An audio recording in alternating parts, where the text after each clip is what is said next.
네, 오늘의 굿닥터 나와 계십니다. 바로 소개해 드릴게요. 우리 한국인의 무릎 건강 지킴이 이성인 원장님과 함께합니다. 안녕하세요. 네, 안녕하세요. 네, 반갑습니다. 네, 자, 제가 앞서 이제 무릎 관절이 우리 몸에서 가장 큰 관절 중에 하나다라고 했는데 맞나요? 네, 네. 맞습니다. 그래서 뭐 네. 크게는 정말 뭐 많게 10만 번도 넘게 하루 종일 사용하는 관절 중에 하나가 무릎 네, 관절이다 이런 맞습니다. 이야기가 있더라고요. 그만큼 문제가 생길 수 있는 가능성도 많을 수밖에 없겠네요. 네, 그렇죠. 예. 무릎은 사실 가장 큰 관절이기도 하고 사용도 제일 많이 하는 관절입니다. 그리고 무엇보다도 하중을 전체 다 받고 있죠. 네. 예, 우리 몸의 전체 하중을 다 받고 있는 가장 큰 관절이 무릎 관절이기 때문에 무릎의 연골이 굉장히 중요하다고 할 수 있어요. 예, 그래서 무릎의 연골이 손상되면 굉장히 많은 그 불편함이 있기 때문에 연골 건강을 잘 지켜주셔야 합니다. 네. 그래서 자, 손상이 됐을 때 느껴지는 여러 가지 증상들이 있어요. 환자들이 어떤 통증을 좀 호소하시나요? 네, 가장 먼저 호소하시는 증상 중에 하나가 무릎이 날씨가 좀 흐리거나 하면은 시큰거리다고 표현을 많이 하세요. 아, 이거 뭐 할머니들 예전부터 많이 그렇죠. 들었던 것 같아요. 네. 그 무릎이 시큰거리다고 하면은 뭐 다들 연골이 나쁜가 봐 이렇게 생각하시고 다들 아시지만 무릎이 붓는 경우가 있으세요. 네. 그래서 물이 찼다. 그리고 다른 병원에 갔는데 물을 빼야 된다. 이런 얘기를 듣고 오시는 분들이 있거든요. 네. 그런 분들도 대개는 거의 연골이 이미 좀 닳아있는 상태인 경우가 많습니다. 네. 그리고 무릎을 구부리고 펴기가 힘들어요. 그렇죠. 예. 무릎을 구부리고 펼 때 연골이 있으면 부드럽게 윤활이 되기 때문에 다 펴지고 다 굽혀지고 하지만 연골이 좀 닳아 있으면 그 과정이 힘든 거죠. 그래서 윤활이 안 돼 있기 때문에 실제로 연골이 안 덮여 있는 뼈랑 맞닿기 때문에 통증이 있고 범위가 덜 나오기 시작합니다. 네. 네.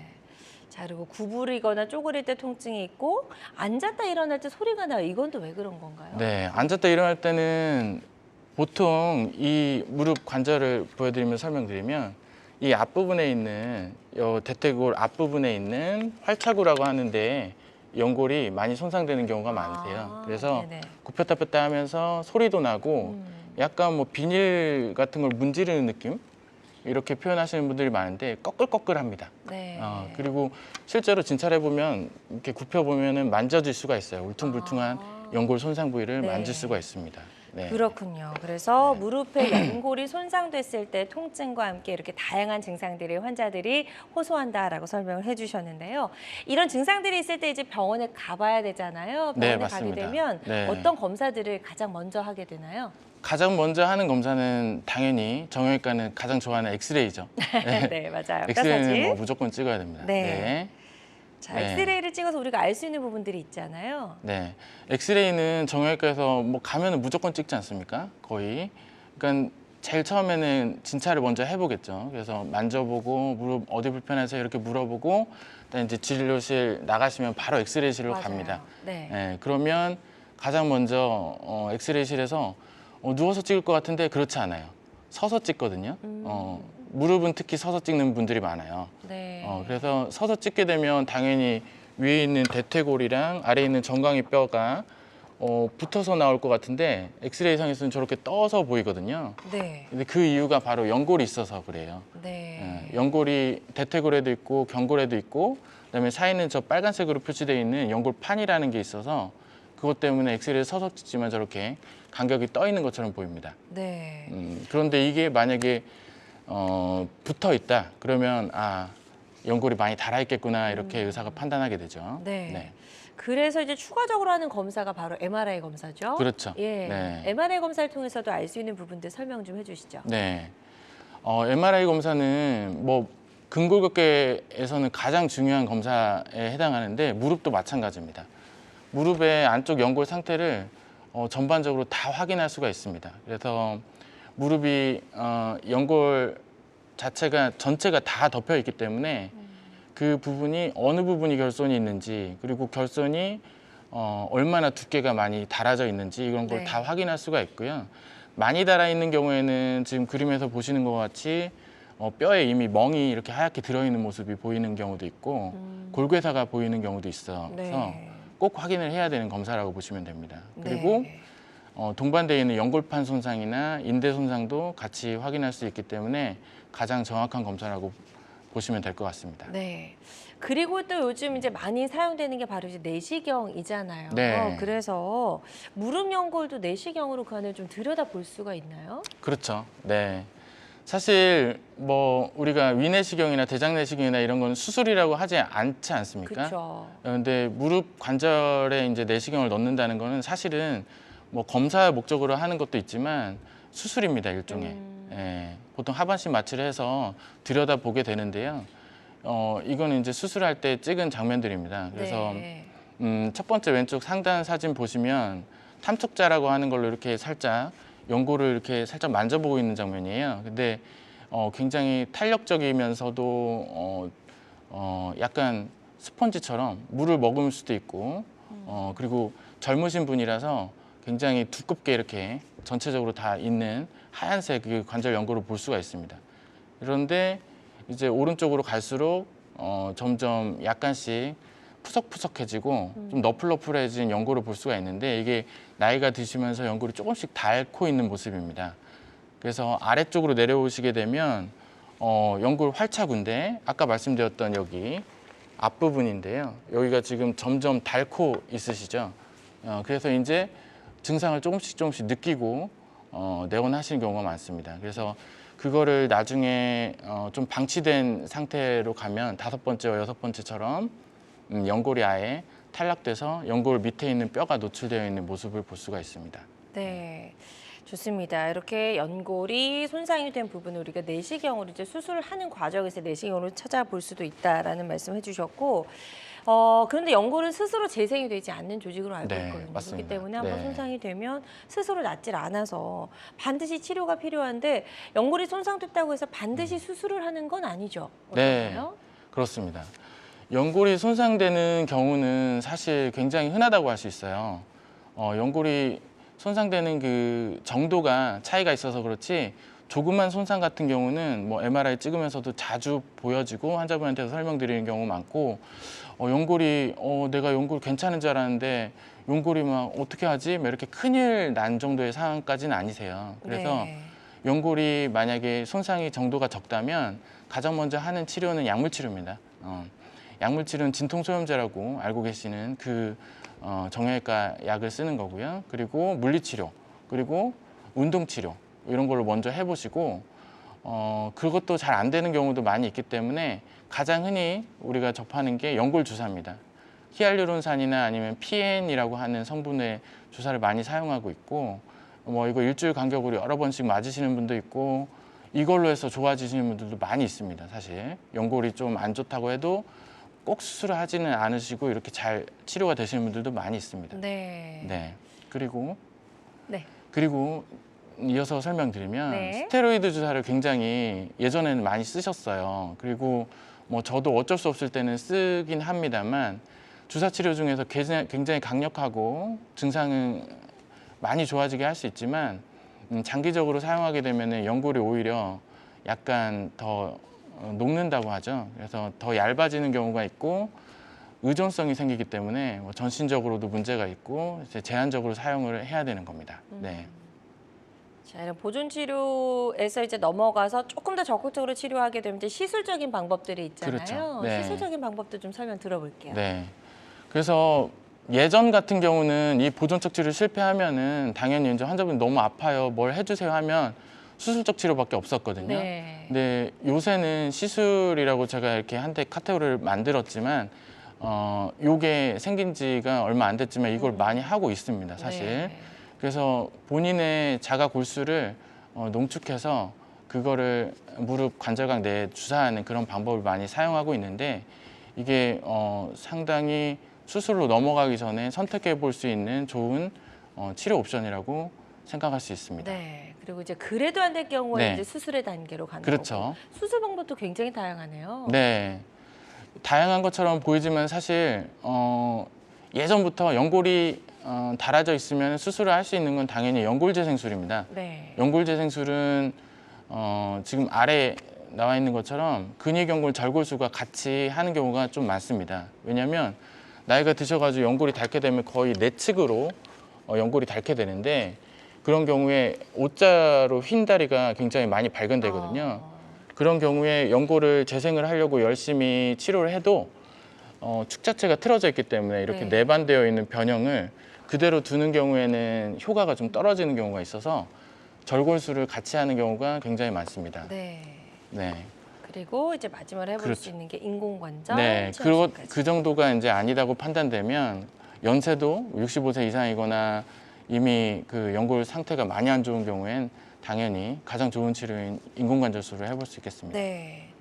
자, 스스로 재생되지 않기 때문에 물리적인 방법으로 이제 도와주는 방법 중으로 이제 수술 중에서도 무릎 연골 재생술이 많은 분들이 좀 궁금해하시더라고요. 네. 어떤 방법이죠?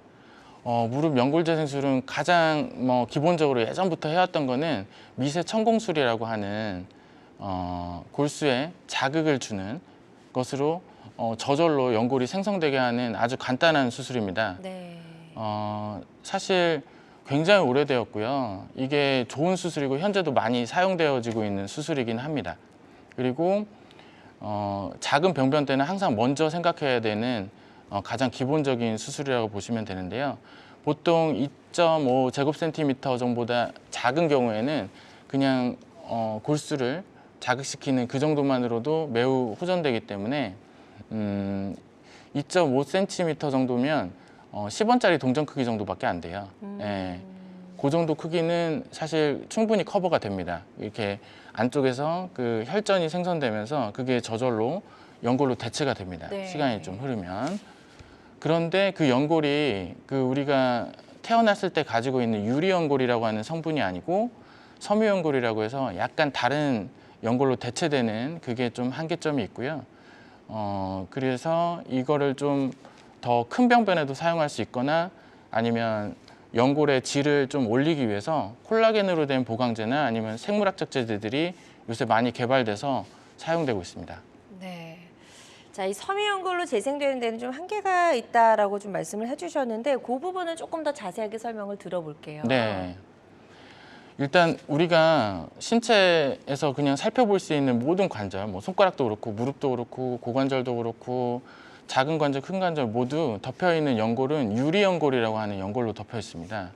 이 유리연골은 굉장히 투명하고 밝은 백색으로 이루어져 있는데 체중이나 마찰력을 모두 잘 견딜 수가 있고 약간 물을 머금을 수 있어서 굉장히 폭신폭신하고 말랑말랑하면서도 굉장한 그 힘에도 견딜 수 있는 그런 능력을 가지고 있어서 연골 전체에 코팅이 되어 있다고 보시면 되거든요. 네. 근데 이런 연골은 사실 손상이 되었을 때 어떤 미세 천공술이나 자극술을 이용해서 이 연골을 얻고 싶지만 사실 재생되는 것은 섬유연골이라는 연골로 재생이 됩니다. 그 섬유연골의 특징은 마치 섬유처럼 질기고 조밀한 조직으로 이루어져 있고 우리 몸에서는 추간판이나 아니면 연골판, 무릎에 있죠. 무릎에 있는 이런 연골판처럼 굉장히 단단한 조직으로 되어져 있는데 체중 부하나 뭐 강한 압력에는 잘 견디지만 네. 탄력이나 아니면 마찰이나 이런 거에서는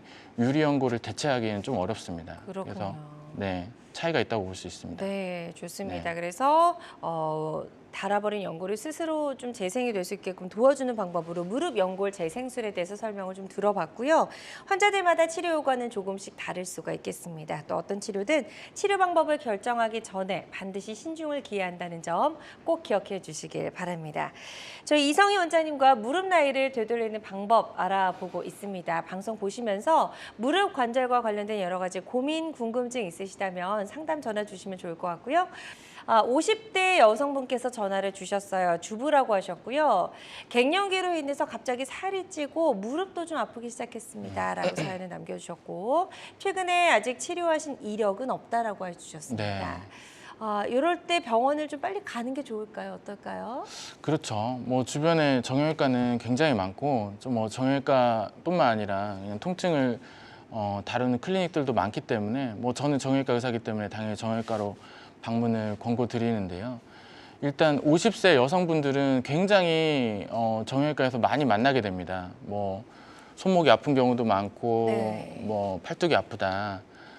여러 가지 뭐 허리도 아프다 이렇게 오시는 분들이 많지만 무릎이 그렇게 많으세요. 무릎이 많을 수밖에 없는 게 호르몬 변화가 오는 시기이기 때문에 갑자기 체중이 붉거든요.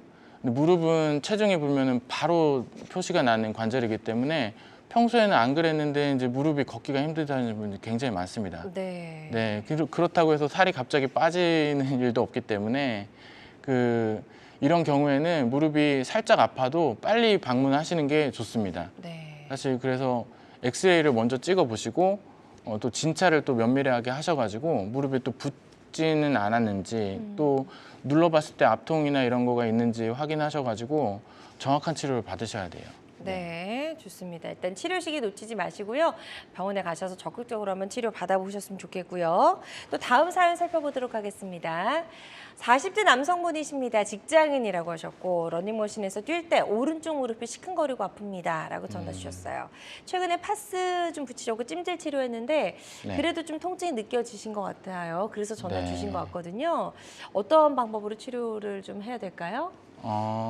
아마도 뭐 환자분한테 들어보기는 해야 되는데 더 이야기를 들어보긴 해야 되는데 네. 최근에 운동을 별로 안 하시다가 갑자기 러닝머신을 한 것이 아닌지 한번 여쭤보고 싶은데요. 만약에 그러신 게 있다고 하면 아마 지금 이 정도의 증상이라고 하면 연골이 닳아져 있을 수도 있지만 네. 연골이 안 닳아져 있는 상태에서도 통증이 굉장히 올 수 있는 슬개대퇴 통증 증후군일 수도 있으세요.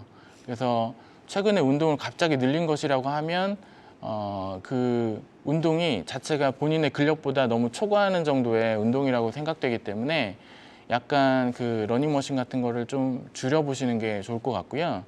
그리고 본인이 할 수 있는 운동 중에서 무릎을 펴서 다리를 들어 올리는 운동이 있어요. 대퇴사두근 근력 강화 운동이라고 하는 운동인데 이 운동을 좀 많이 해주시면 좀 안전하게 통증이 유발 안 되는 범위에서 대퇴사두근이라고 해서 요 무릎 허벅지 앞쪽에 있는 근육이거든요. 네. 이 근육이 무릎에서 굉장히 중요하기 때문에 이 근력을 강화시키는 효과가 있습니다. 예, 그래서 꾸준히만 해주신다고 하면은 반드시 효과가 있을 거고요. 그렇지만 뭐 만약에 무릎이 마찬가지로 아까 설명드린 것과 같이 붓거나 아니면은 통증이 뭐 뛸 때가 아니고 그냥도 발생하거나 자꾸 뭐 운동을 하지 않아도 아프다 그러면은 바로 오셔서 MRI를 빨리 찍어보시던지 아니면은 뭐 의사 진찰을 정확히 네. 해보시는 게 좋을 것 같습니다. 네, 좋습니다. 저희가 상담해 드린 내용 바탕으로 치료 계획 잘 차근차근 세워 보셨으면 좋겠습니다. 앞서서 이제 연골 재생을 위해서 뚫린 구멍에 이제 저희가 보강제를 넣는다라고 하셨거든요. 이 보강제도 어떤 성분인지 좀 궁금합니다. 네, 맞습니다.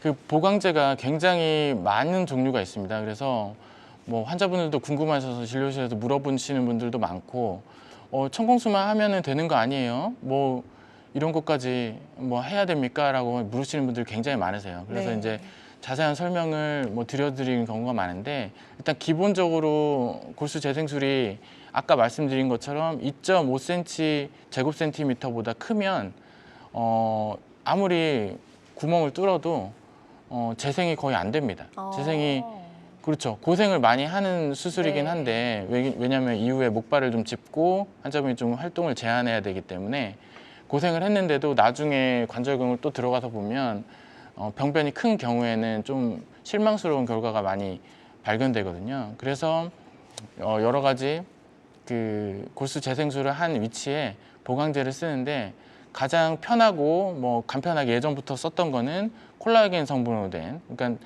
제2형 콜라겐이죠. 유리연골이 함유하고 있는 성분인 제2형 콜라겐을 도포를 함으로써 좀 넓은 병변에도 좀 연골이 효과적으로 자라날 수 있게 네. 하는 그런 거를 많이 했고요.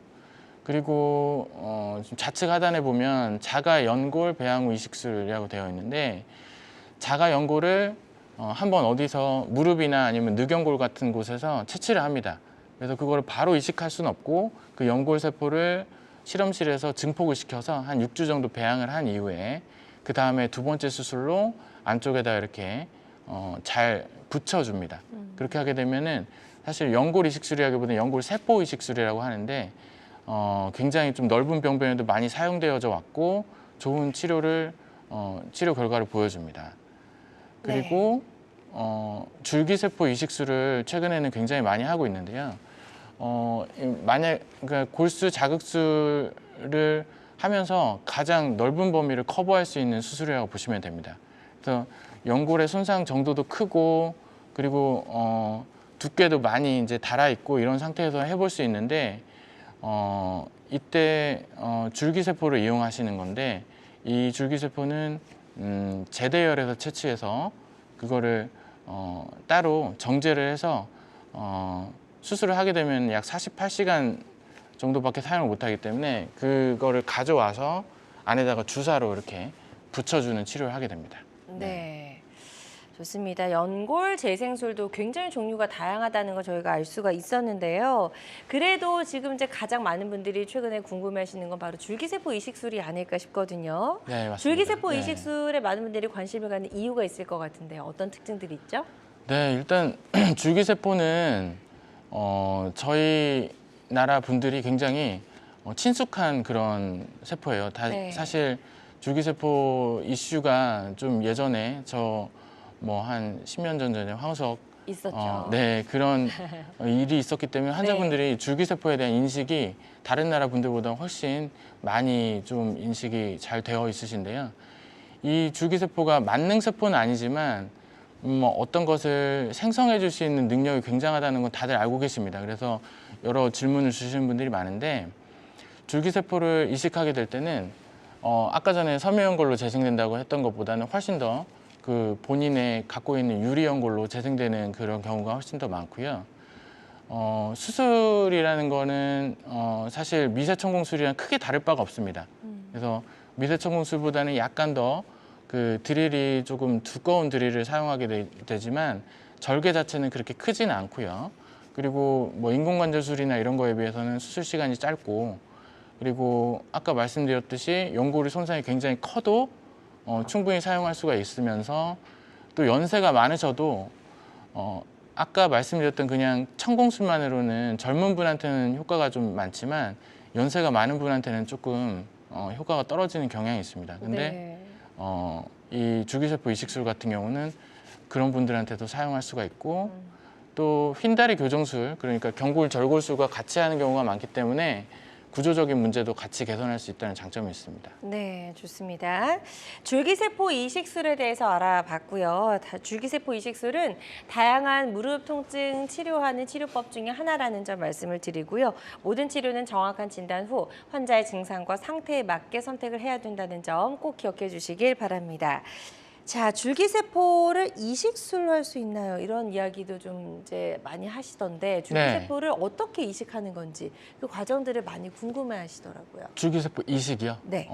줄기세포 이식은 뭐 이식을 직접 하는 방법으로 한다고 하면 아까 전에 말씀드렸던 관절경을 이용해서 미세 천공술을 해서 안에다 붙여주는 방법을 쓰는 것이고요. 주사 치료도 가능하거든요. 네. 사실 이거에 대해서 요새 궁금해하셔가지고 진료실에서도 항상 물어보시는 분들이 굉장히 많아졌습니다. 그래서 네. 이거에 대해서 설명을 좀 드리겠습니다. 그 골수세포를 어디서 이제 채취를 해야지 이제 그거를 이식이 아니라 이제 주사 치료를 할 수 있을 텐데요. 그 대표적으로 우리 몸에서 채취를 해서 줄기세포를 얻을 수 있는 부분이 바로 골수입니다. 골수는 우리 몸 여기저기 다 골수가 있지만 가장 풍부하게 있는 위치는 골반뼈입니다. 골반뼈. 그래서 골반뼈에서 이렇게 채취를 해서 그 골반뼈에서 채취한 그 농축물을 채취한 그 물질을 그냥 투입하면 많기 때문에 농축을 합니다. 그래서 그 농축물을 무릎 관절각 내에다 주사를 할 수 있는 그 기술이 바로 요새 많이 하고 있는 비맥이라는 치료입니다. 네.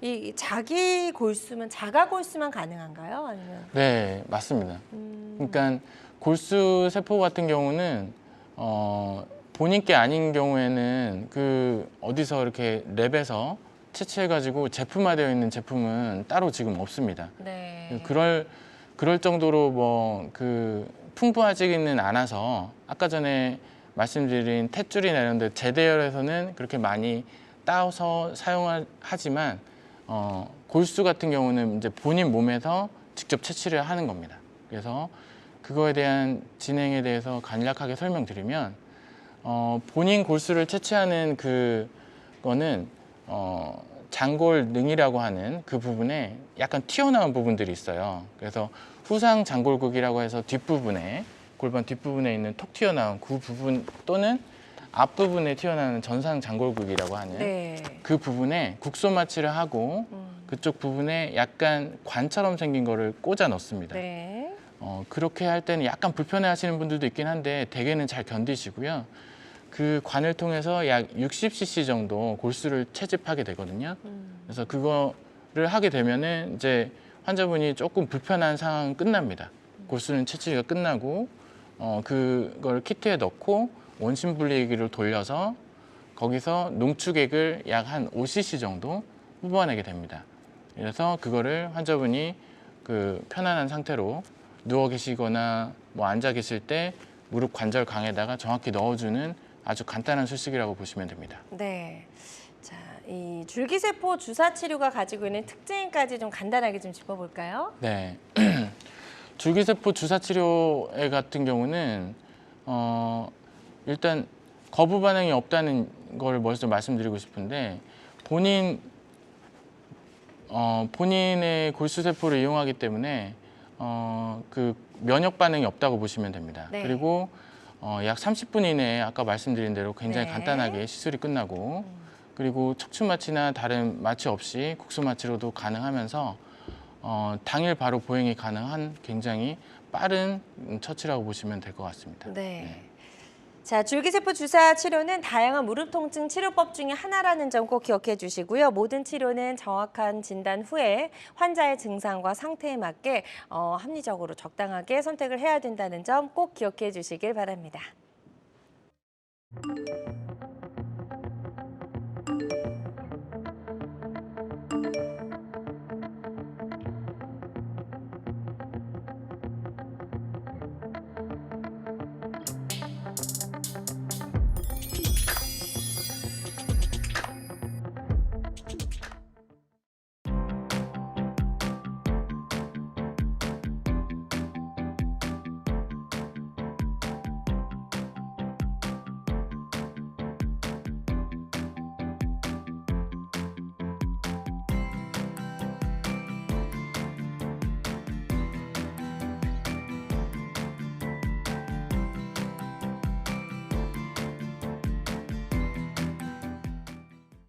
자, 80대 아버님 전화 주셨어요. 퇴행성 관절염 때문에 무릎이 아픈데 나이 때문에 수술은 어렵다고 해서 고민 중입니다. 라고 사연을 남겨주셨고 최근에는 이제 6개월에 한 번씩 주사 치료 받고 계시다고 합니다. 네. 자, 어떤 방법으로 치료하시는 게 좋을까요?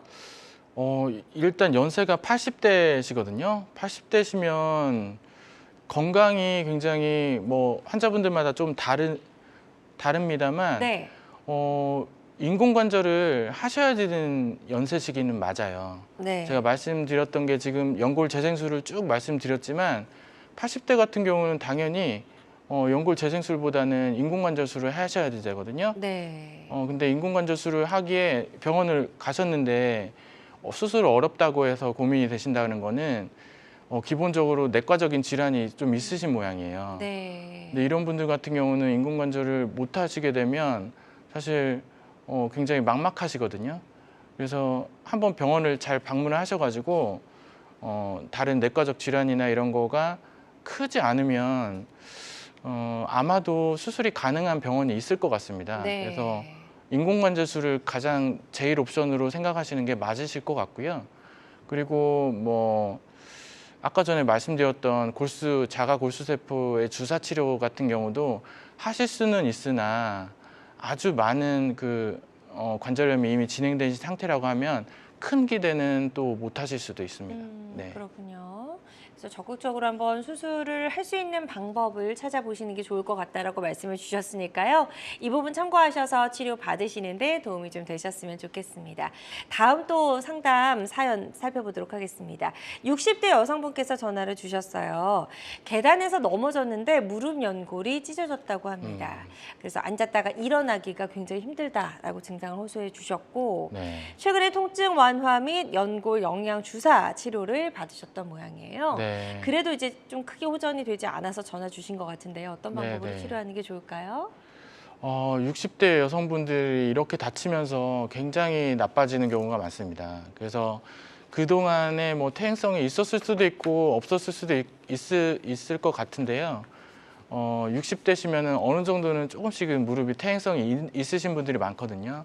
그러다가 이렇게 연골이 한번 찢어지게 되면은 굉장히 힘든 그 과정을 한번 겪게 되거든요. 네. 그래서 치료를 여러 가지를 해보시겠지만 대체적으로는 MRI 찍고 이미 진단을 받으셨기 때문에 수술적 치료를 권해드렸을 거예요, 아마. 그래서 관절경을 이용해서 연골 부분을 좀 다듬어주는 수술을 하는 경우가 많겠죠. 연세가 좀 많으시기 때문에. 네. 물론 봉합이 필요한 경우도 있습니다. 연골의 후각 기시부 부분 같은 부분이 찢어졌다. 그렇게 하게 되면 60대 초반이라고 하면은 뭐 봉합술을 생각해 볼 수도 있긴 하고요. 이제 그런 것들이 환자분이 의사 선생님과 잘 상의해 가지고 수술적인 치료를 좀 생각해 보시는 게 좋을 것 같습니다. 네. 통증이 호전이 쉽지 않다면요. 네, 좋습니다. 지금 상담해드린 내용 바탕으로 치료 계획 잘 세워보셨으면 좋겠고요. 자, 그럼 지금부터는요, 예후가 좋았던 치료 사례들 하나씩 살펴보도록 하겠습니다. 먼저 첫 번째 사례부터 좀 소개해 주실까요? 네. 예. 네, 여기 보시면 51세 남자분이셨습니다. 무릎의 안쪽, 그러니까 내측으로 통증이 있으셨고요. 붓기가 다른 곳에서 뭐 물을 빼기도 하고 했는데 3개월 이상 계속 지속되고 약물 치료나 주사 치료는 수차례 해보았는데 호전이 없으셔서 내원하셨습니다. 네. 그래서 엑스레이를 촬영을 했습니다. 그래서 엑스레이 지금 보시는 바와 같이 약 8도 정도 내반 변형, 그러니까 O자형 무릎이시죠. O자형 약간 좀 변형이 바깥쪽으로 휘어 있는 네, 상태네요. 휘어 있으시고 네. MRI 상태에서도 연골이 내측으로 굉장히 광범위하게 손상이 되어 있는 상태셔서 이런 경우에는 뭐 다른 것도 뭐 생각해 볼 수 있지만 당연히 근이 결국은 절골술을 하면서 무릎을 좀 펴주면서 그리고 줄기세포 치료를 같이 하기로 하셨습니다. 그래서 네. 지금 이 사진은 엑스레이 사진인데 절골술을 해서 안에다가 금속판을 이렇게 고정해 놓은 상태이시고요. 자, 다음 다음 사진 사진 볼게요. 보면 자, 줄기세포 이식술을 받은 네. 사진이죠. 네, 그래서 지금 관절경의 모습인데요. 지금 이렇게 연골 밑에 있는 뼈가 직접 노출이 되어 있죠. 많이 드러나 있네요. 네. 네. 사실은 요 정도까지 다 파여 있지는 않습니다만 우리가 그 미세 천공술을 하기 위해서는 이렇게 정리를 해드려야 됩니다. 그래서 불필요한 좀 남아 있는 연골들을 다 예쁘게 다듬고 이렇게 노출을 다 시킨 다음에 약간 좀 크기가 좀 클 수도 있는데 전에 보여드렸던 미세 천공술보다는 약간 큰 구멍을 이용해서 드릴을 뚫고요. 그리고 이렇게 우리가 줄기세포 이식술을 하는 장면입니다. 그래서 이렇게 생착을 시켜놓고 안에 피브린 글루라고 해서 좀 붙을 수 있게 이렇게 연골을 이식을 해놓고 붙여놓고 이렇게 수술을 끝내게 됩니다. 네. 네. 자, 실제 시술 모습도 영상으로 준비해 오셨다고 하니까요. 영상 보면서 추가 설명 들어보도록 하겠습니다. 지금 모습 보시면 아까 말씀드린 것처럼 연골을 정리를 좀 해드려야 됩니다. 그래서 쉐이버라고 하는 것을 정리를 하고 드릴빗으로 지금 약간 구멍이 큰 것처럼 보이지만 이건 굉장히 확대가 되어 있는 모습이거든요. 그래서 이 정도의 구멍을 뚫어서 안에 그 밑에 연골하고 그래서 골수가 같이 빠져나올 수 있도록 네. 이렇게 구멍을 뚫고 있는 모습입니다. 그렇군요. 네, 그래서 지금 이렇게. 하얗게 지금 된 부분이 연골을 네, 다듬고 맞습니다. 구멍을 내고 있는 그런 그렇죠. 모습이고요. 네, 그래서 예. 이렇게 구멍이 뚫려 있으면 안에서 이렇게 약간 피가 나오고 있죠. 근데 그 부분도 우리 몸에서 나오는 골수기 때문에 활용을 해야 되고 지금 주사기로 이렇게 넣어드리는 그 장면이 중간엽 줄기세포 네. 그거를 이식을 하고 있는 장면입니다. 네. 근데 이게 약간 풀처럼 붙는 능력이 있기 때문에 구멍에다 이렇게 넣어주면 점점 약간 접착이 됩니다. 그래서 네. 안에 안정적으로 이렇게 도포가 되거든요. 네. 좋습니다. 그래서 그 결과도 궁금한데요. 시술 후에 네. 어떻게 달라졌을까요? 지금 이 모습은 금속을 제거하는 모습인데요. 네. 1년 정도 있으면 금속이 좀 불편할 수도 있고 하기 때문에 아까 절골수를 한 그 금속을 제거하면서 어차피 마취가 돼 있기 때문에 한 번 더 관절경을 보거든요. 네. 그래서 관절경을 보실 때 예전에 1년 전보다 이렇게 굉장히 많이 연골이 차 있는 모습이죠. 예. 네, 차 있는 모습이 색깔이 약간 다르긴 하지만 굉장히 하얗고 아까 말씀드린 유리 연골로 재생이 된 모습이 네. 보여지고 있습니다. 네, 네. 좋습니다. 줄기세포 이식술을 받고 예후가 좋아진 사례 소개해 주셨고요. 환자들마다 치료 효과는 조금씩 차이가 있을 수가 있겠습니다. 줄기세포 이식술은 다양한 무릎 통증 질환의 치료법 중에 하나라는 점 말씀을 드리고요. 모든 치료는 정확한 진단 후에 환자의 상태와 증상에 맞게 정확하게 골라야 된다는 점, 신중하게 선택을 해야 된다는 점 꼭 기억해 주시길 바랍니다. 자, 줄기세포 이식술 사실 이제 뭐 원한다고 해서 모두가 가능한 방법은 아닌 것 같다는 생각이 드는데 네, 맞습니다. 어떤 분들이 줄기세포 이식술을 받았을 때 좀 더 나은 효과를 기대해 볼 수 있을까요? 줄기세포 이식술은 사실 가장 중요한 건 본인이 좀 의지가 있으셔야 됩니다. 왜냐하면 줄기세포 이식을 하는 그 기간이 그래도 좀 필요하거든요. 그래서 재활이 되실 것 같은 분이 일단은 해당 사항이 되겠습니다. 그래서 네. 재활이라고 하는 건 특별하진 않지만 목발을 좀 짚으셔야 돼요. 그래서 체중을 좀 싣지 않아야 연골이 확실하게 더 잘 자라오기 때문에 네. 그런 일단 재활의 과정에 대해서 의지가 있으셔야 됩니다. 그리고 당연히 뭐 다른 치료를 먼저 고려해 봤는데 효과 없는 경우에 이제 생각을 하셔야 되는 거고, 연골 손상 부위가 제가 아까도 말씀드렸죠. 2.5 제곱센티미터보다 작으면 굳이 할 필요 없습니다. 그렇지 않아도 그냥 잘 차오르고 작은 병변도 효과적이거든요. 그리고 인공관절은 본인이 아직은 원하시지 않는 또 인공관절 하고 싶어도 65세가 아직 안 되셔서 못 하시는 그런 분들한테 가장 적합한 수술이라고 할 수 있겠습니다. 네, 좋습니다. 줄기세포 이식술 고려 대상까지 저희가 쭉 한번 살펴봤습니다. 자, 계속해서 저희는 사례 또 만나보도록 하겠습니다. 다음 사례 어떤 사례였는지 보여주시죠. 네. 자, 53세 남성분이셨고요. 이분도 역시 바깥쪽으로 약간 뼈가 좀 휘어 있네요. 네.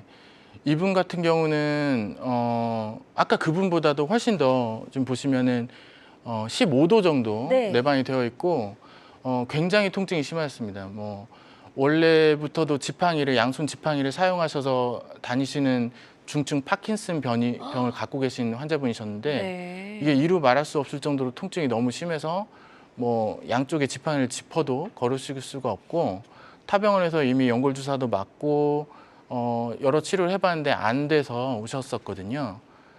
그래서 일단 MRI를 봤죠. MRI를 봤는데 안쪽에 매우 심한 연골 결손도 있고 뼈가 보시면 색깔이 다르죠. 하얀색으로 굉장히 심한 멍이 들어있는 모습입니다. 그리고 당연히 관절액도 많이 증가되어 있는 상황이시고요.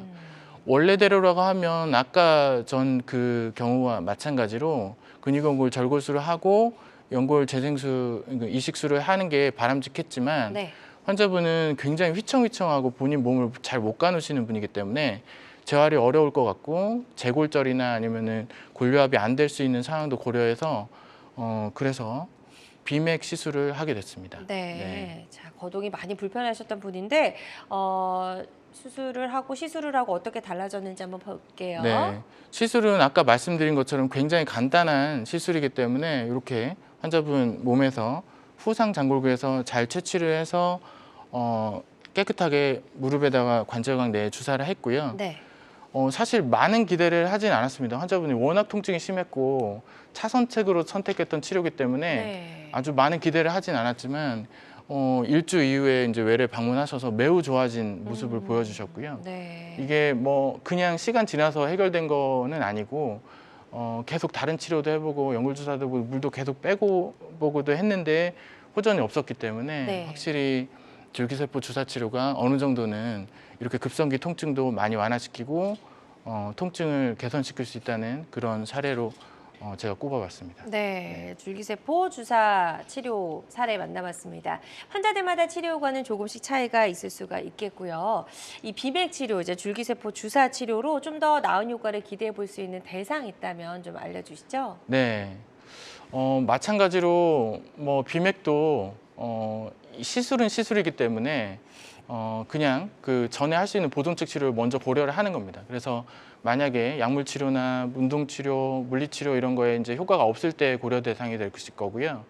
관절염이 너무 하나도 없어가지고 연골 손상이 전혀 없는데 사용할 수는 없는 것이고, 이미 사기 관절염으로 연골이 다 닳아져 있는 상태에서도 고려 대상이 아닙니다. 그래서 연골이 이제 어느 정도 닳아져 있는 관절염 등급 2 내지 3기 때 고려를 해야 되는 것이고, 그리고 수술을 말씀드립니다. 항상 그 연골 재생술을 하시는 게 훨씬 더 도움이 됩니다라고 말씀드리지만 환자분들이 항상 수술을 좀 꺼려하세요. 네. 그래서 수술을 않고 어떻게 할 수 있는 방법이 없는지 일단 먼저 물어보신 그런 두려운 환자분들한테도 고려할 수 있고요. 그리고 아까 처음에 말씀드렸지만 재활의 의지가 있어야 됩니다. 재활은 약 한 달에서 한 달 반 정도는 목발을 짚으실 수가 있어야 되는데, 그런 기간을 갖기 어려우신 뭐 회사원분들이나 아니면은 아주 바쁘셔서 그렇게 시간을 못 내시는 분, 또는 양쪽이 다 안 좋으셔가지고 어느 한쪽을 먼저 하고 재활을 하면서 목발을 반대쪽 발로 짚고 이렇게 다니는 것 자체가 반대쪽에 무릎이 너무 무리가 가는 경우, 이런 경우에는 이런 비맥 치료라는 게 대안이 될 수 있을 것 같습니다. 네. 좋습니다. 환자들마다 치료 효과는 조금씩 다를 수 있다는 점 유념해 주셨으면 좋겠습니다.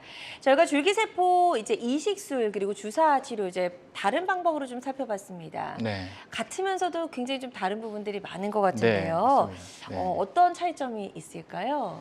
뭐 줄기세포인 거는 마찬가지긴 합니다. 근데 가장 큰 차이는 수술이냐 시술이냐겠죠. 그쵸. 그래서 수술이 뭐 당연히 더 효과가 뚜렷할 것이고 확실한 치료인 거는 맞습니다. 그래서 제가 이제 비유를 한다면 줄기세포 이식술은 안에다 구멍까지 뚫고 안에다가 직접 모를 심는 것처럼 이렇게 줄기세포를 이식해주는 아주 확실한 치료 방법이라고 할 수가 있고요. 네. 그리고 줄기세포 주사 치료 같은 경우는 다음과 같이 그 좀 밭을 좀 일군 다음에 그 위에다가 좋은 씨앗을 뿌려주는 겁니다. 그래서 약간 수학에는 좀 차이가 있겠죠. 네. 이식술을 직접 한 게 훨씬 더 뭐 거의 대부분 자라나겠고요.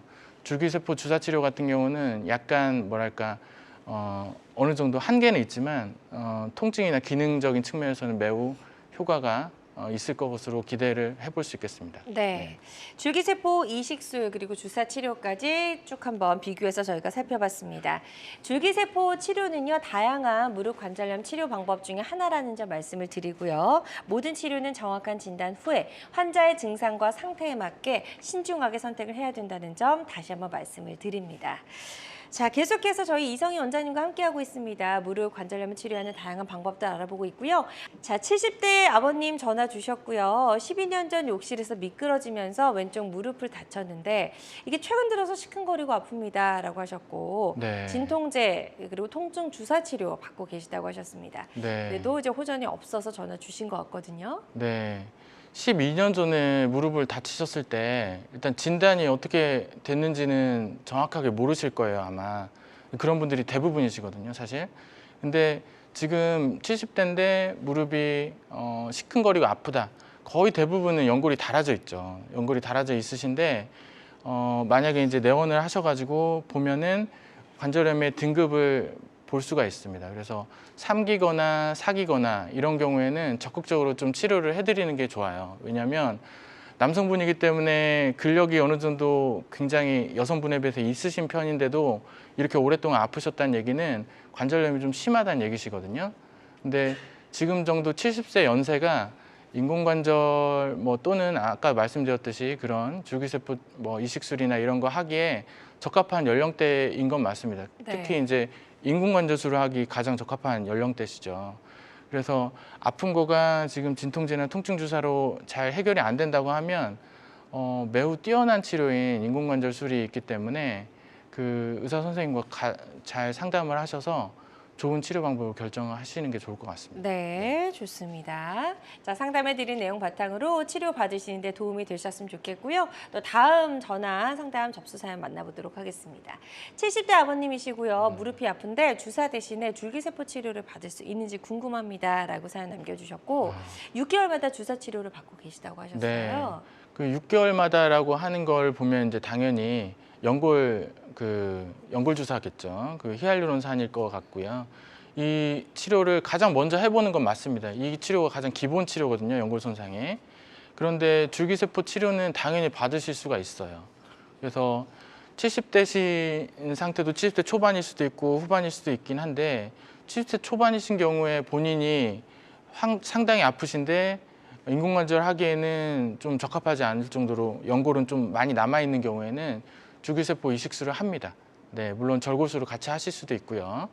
효과가 굉장히 괜찮은 치료가 될 수 있고요. 그리고 또한 그 줄기세포 주사 치료도 고려 대상이 됩니다. 아까 전에 말씀드렸듯이 연골이 2기 내지 3기 정도 손상이 되어 있고 아직은 이 정도면은 관절 많이 남아 있으셔가지고 인공관절술을 할 정도는 아닌 분들 꽤 많거든요. 네. 네, 그런 분들은 주사 치료도 대상이 될 수 있습니다. 네, 좋습니다. 상담해드린 내용이 치료 받으시는데 도움이 좀 되셨으면 좋겠습니다. 저희가 전화상이다 보니까 보다 명확하게 진단을 내려드리는 데는 어느 정도 한계가 존재할 수 있다는 점 말씀을 드리고요. 실시간 시청자 상담은 생방송 도중에만 가능합니다. 이 점도 꼭 기억해 주세요. 자, 이성인 원장님과 함께했습니다. 어느덧 마칠 시간이 됐는데요. 이 무릎 통증을 다스리는 다양한 치료법 살펴봤고 그런 치료들을 받기 전에 이 환자들이 반드시 알아야 할 주의사항이 있다면 어떤 게 있을까요? 네, 일단 뭐 치료는 의사와 잘 상담을 해보셔야 되는 거는 당연한 것이고요. 기본적으로는 가장 간단한 치료를 먼저 시작하셔야 됩니다. 그래서 보존적 치료라고 우리가 얘기하죠. 그 약물 치료와 그리고 물리치료 그리고 운동치료, 특히 운동치료 많이 걸으시려고 노력하시고 지금 날도 지금 많이 좋아졌기 때문에 걷는 운동뿐만 아니라 이제 허벅지나 종아리 그리고 고관절 근력을 많이 길러주시면 무릎 건강에 많이 도움이 될 거기 때문에 그걸 먼저 해주셔야 돼요. 네. 그리고는 그래도 이제 호전이 없다면 빨리 주변에 가까운 정형외과나 아니면 통증치료과나 이런 데 방문하셔서 진단을 정확히 받으셔서 본인의 연골 상태를 빨리 확인하시는 게 좋습니다. 네. 네. 좋습니다. 오늘 무릎 관절염을 치료하는 다양한 치료법 살펴봤고요. 모든 치료법에는 부작용이 따를 수 있고 개인마다 치료 효과가 다르다는 점, 또 전문의와의 상담을 통해서 적절한 치료를 받는 것이 가장 좋은 선택이라는 점 꼭 기억해 주시길 바랍니다. 지금까지 이성인 원장님과 함께했습니다. 원장님 오늘 말씀 고맙습니다. 네, 감사합니다.